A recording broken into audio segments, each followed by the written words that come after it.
Yeah, I'll react to that, sure. I still need to figure out lighting or my camera settings.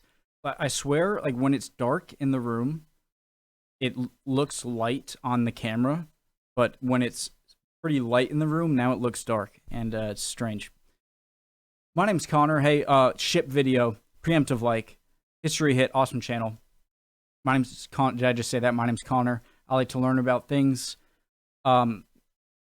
A lot of things fascinate me, history, you know, a lot of things, but like the evolution of shipbuilding, seamanship is extra fascinating to me, and just so impressive. And what better example than, you know, great ships during the greatest seafaring nation, you know, of all time, the British. I'm very excited. I love this channel. I love this topic. If you're not ready to learn, that door, Discord, original link, phones away, even if you're watching on one. Let's go.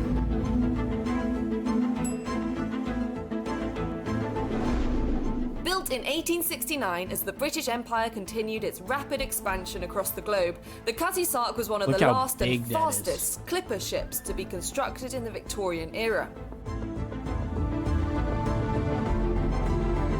Despite the simultaneous opening of the Suez Canal and increased use of steamships, Cutty Sark would remain one of the fastest vessels of its time, setting numerous records for overseas travel.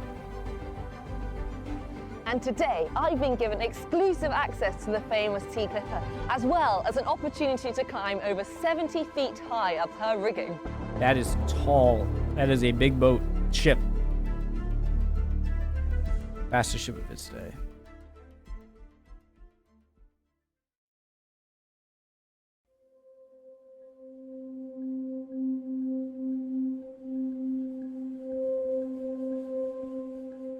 By the mid-19th century, the British Empire's focus in trade had shifted from the sugar and tobacco plantations across the Atlantic in the Americas to the spices, fabrics, and tea, which was grown in the East Indies and China.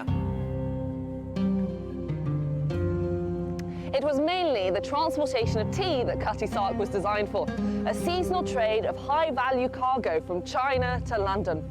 And in this trade, speed was everything. Was coffee as available or more at this time as tea was? Like, do British people just, like, did they know about coffee and just still prefer tea to it? Up until 1866, a premium or bonus was paid to the ship that arrived with the first tea of the year. And so the first batch of the new tea harvest was highly coveted. The bonus paid and the commercial importance of securing a reputation for being a fast ship culminated in an annual tea race in which numerous clippers would compete to be the first ship to dock in London. I'm sorry to pause. I'll stop pausing so much right after this. Now, if you know a bit more about sailing, I don't. I did like sailing camp like 3 years. I wasn't good at it like during the summer when I was like 13, but not just like the design of the hull and getting the right wood in order, but you know, in the construction of the cabin and everything, but just looking at all of these sails that obviously had developed reasons for adding them.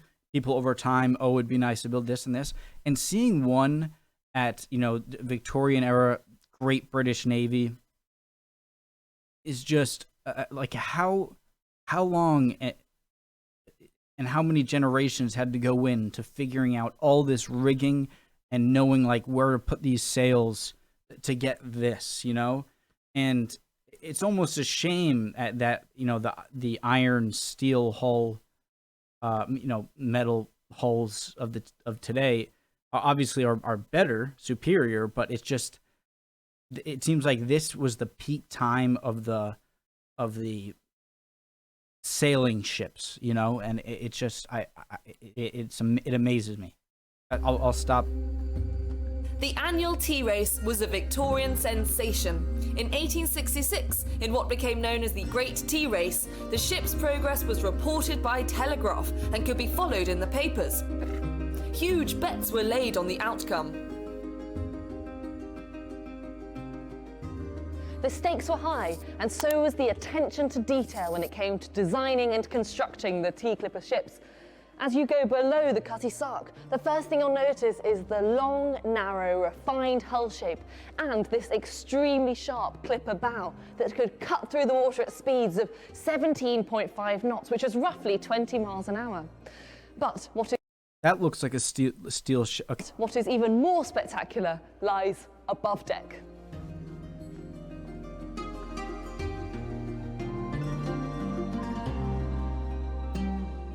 The Cutty Sark had over 11 miles of rigging and an original sail area of 32,000 square feet across 32 sails. All of these design features allowed her to become one of the fastest ships of her day. The main mast still stands at a whopping 153 feet, and today I've been given a chance to climb as far as I'm allowed up to the top. That's like a 15-story building, right? So this is the main deck, and it's got 3 masts. We've got the foremast, the main mast, and the mizzen mast. And I'm going to be going up the main mast. Ah, I gotta shut up. ADD. So this is the main deck, and it's got 3 masts. We've got the foremast, the main mast, and the mizzen mast. And I'm going to be going up the main mast.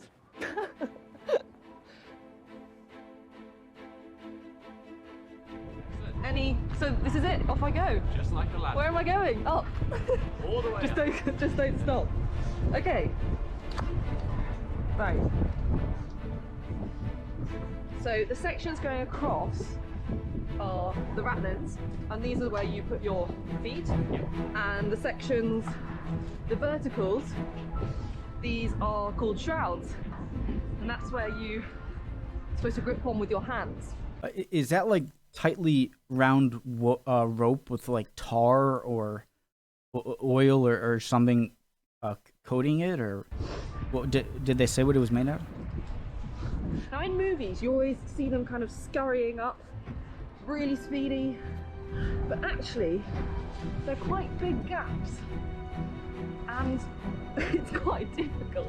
Well, they would have been doing this for what, like their whole life? I'm sure they would have been very fast, or much faster than anyone today. Leg muscle, I have to say. Oh, it's getting quite high. I mean, it's quite tricky to do this on a still sunny day in London, albeit it is quite nippy. But you know, just thinking about people who have done this in torrential rain or tempestuous seas, it's quite something else. And of course, with absolutely no harness. Hello! Hi! I always confuse if Cape Horn is the horn, or is the horn around the southern tip of Africa or around southern tip of South America. I think Cape of Good Hope. Perfect. Oh, Hello there. hello. Welcome. Very good. All right. Step on up. Haha. Very good. I'm here. Well done. Well, just look at that view. So over there, I can see, over there you can see one of the most famous skyscrapers in London. That's the headquarters of HSBC. And back in the 19th century, this is where tea clippers would dock after exhausting races to bring back the first tea cargo of the season to Britain. Now, What's HSBC? In 1872, this ship, the Cutty Sark, was involved in the last real tea race that caught the public attention. She was against the Thermopylae, which was an extreme composite clipper ship built a year earlier. Now, the two ships, they left Shanghai together on the 18th of June and remained neck and neck until disaster struck for Team Cutty Sark. When was the She Suez? lost her rudder in the heavy seas of the Indian Ocean. When was the Suez Now, Canal? this meant that Thermopylae had the advantage. She arrived back in London 7 days earlier. But even so, and even with that little hiccup in the Indian Ocean, Cutty Sark's performance was still pretty remarkable. Guys, I gotta figure out Suez. All right. 1869. So it was just completed. So they went through there.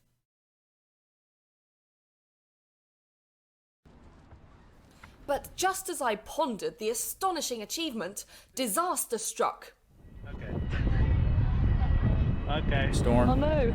Damn, we're gonna have to get you back down. Okay, that's alright. That sounds like you're absolutely ready to go back down.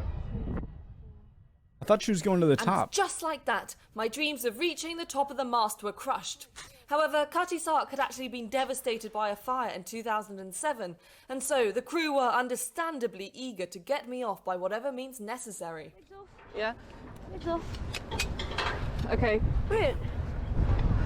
Good luck. Wish me luck. One of the Right, things. okay. Yeah. Good. Happy? Yeah.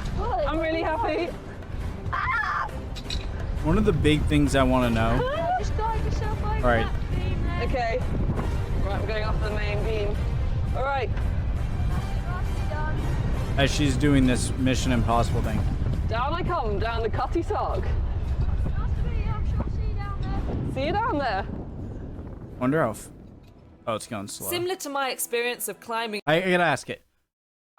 Seeing how tall the masts are and how heavy they are, and the fact that they have these giant wooden, what are they? The perpendicular mast structures for the sails, and the fact that the sails are taking the blow of the wind and in strong weather. Seeing how there's no the maximum amount of the entire mass that is below the deck has to be what, like 20% of the entire length, and so you have 80% of this giant mast with the sails blowing on it. How do they make it so strong at the base of the ship without it just ripping down through the hull of the ship? You know what I mean? Like, these things, I'd love to know how they make the base of the mast in the ship strong enough to keep them up. up the rigging. I could have the said Cutty that Sark's way involvement easier. in the hugely competitive tea trade was unfortunately cut short by the growing use of the Suez Canal, which had opened the very same year of her construction. Never mind. The canal offered steamships a shorter route to the Far East, slashing approximately 2 months off their journey time. The winds of the Red Sea and the Mediterranean were not, however, suited to the clippers, and so the increasing speed and cargo capacity of steamships soon rendered the sailing ships unprofitable, and by the late 1870s the Cutty Sark had been pushed out of the tea trade. And her problems would not stop there. After Cutty Sark collected its last Chinese tea cargo in 1877, her crew were thrown into turmoil with a succession of unfortunate events. In 1880, an incident occurred on board the Cutty Sark. The first mate, Sidney Smith, a renowned bully, murdered a fellow seaman, John Francis. Smith was allowed to leave the ship at Anjer by the ship's captain, James Wallace. It caused the crew to cease work in protest. I thought they do way less. I thought way less crimes. I thought, like, if you're drunk, you murder someone on the ship and you don't get the, what is it called, keel hauled or something like that, or whipped. Like, he killed someone. I thought that's like certain, like, you're gonna die terribly. Wallace continued to lead the voyage, but the ship became becalmed in the Java Sea for 3 days due to a lack of wind. In desperation, as matters moved from bad to worse, Wallace jumped overboard and his body was lost. These dark events gave the Cutty Sark a new reputation amongst sailors. It became known as a hell ship, a cursed vessel. Classic.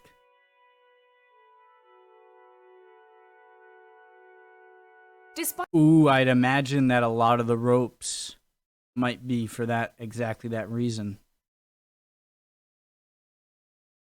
Let me know if I'm right here. Are a lot of these ropes for, like, okay, did I just solve my own question? That should have been out. So I'm sure they have a very strong base at the mast, and a lot of these ropes tied to the actual hull of the ship and up there in all different directions? Is that Despite this period of turmoil, however, the ship's owner, Jock Willis, was determined to turn the Clipper's fortune around. And so, in 1885, he hired an excellent, albeit eccentric, Clipper captain named Richard Woodgett. wish I could grow a beard like that? Captain Woodgett recognised that the Cutty Sark's commercial edge now lay in the dangerous wool run to Australia. The decision would bring the ship into its most successful period of working life. Huh? In this arena, the Cutty Sark would once again excel, setting Because it's open ocean. speed records between London, Melbourne and Sydney. Transporting wool from Australia saw it sail faster than every ship at the time, by 25 days to a month. So the other ships. Woodgett achieved this by taking a more southerly route than previously to catch the strongest winds of the roaring 40s, despite having to also face icebergs. Look at that! gales, I have to ask a question again. So this sail powered ship, it became less efficient because of the Suez Canal and in the Red Sea, how they wouldn't do so well, and so it just made them obsolete to the steam powered ships, I'm assuming.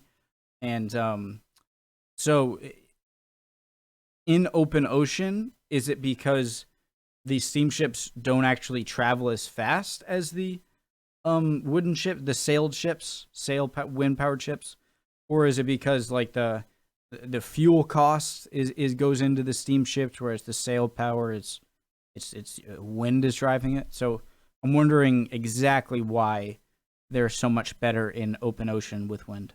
gales and storms whipped up by the winds Look at he that. sought. And so, Cutty Sark was the fastest ship on the wool trade for 10 years. Another decade of success for the Cutty Sark had sealed her reputation as one of the fastest trade ships of the Victorian era. But it could not outlast nor outperform the rapidly evolving steamship. And by the last decade of the 19th century, Cutty Sark had ceased to be profitable and was sold to a Portuguese firm. I can't believe how big this ship is.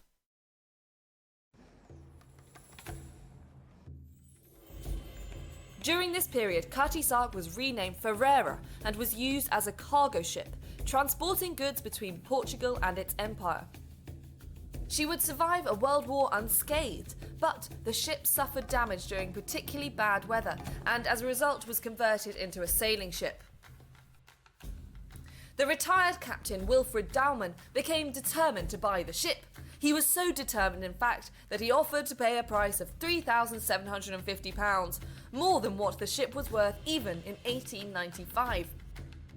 Oh, give me the inflation The number. old name was restored in 1923 and Cutty Sark returned to British ownership.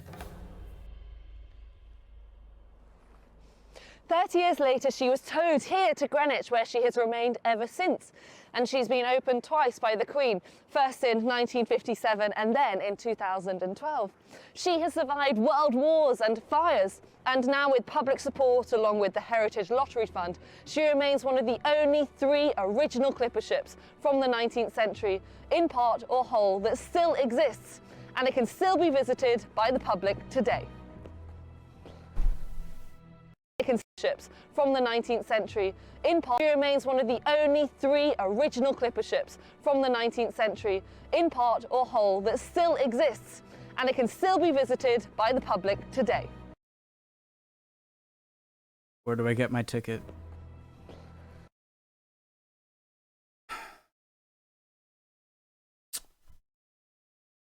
I had something clever to say, and then I realized I didn't hear what she said at the end right there, and so I went back, and now I forget what I was going to say.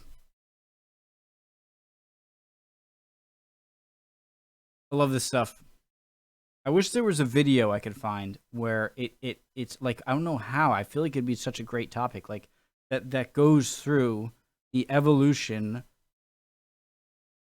of the ship, and I don't mean like how it changed from, you know, Greek BC to Roman times to Byzantine to Ottoman to like British, French, Spanish, and I mean, like, how did each piece, all of the rigging and stuff, like, what was first, and how is it? It's not like one day they just had like, oh, yep, oh, the ship, oh, a sail on it's nice. Oh, well, add all this sails, all these rigging. It was obviously things that just kept adding on that proved to be better. And I would just really love, and hull shape and what wood and how they got it to be so buoyant and sealed and not easily toppled, good bottom heavy, hull fast, the rudder, the everything. Why did I just got so tired at the right time way at the end there. See you guys next time. Hope you're doing well. Chin up, guys. See ya.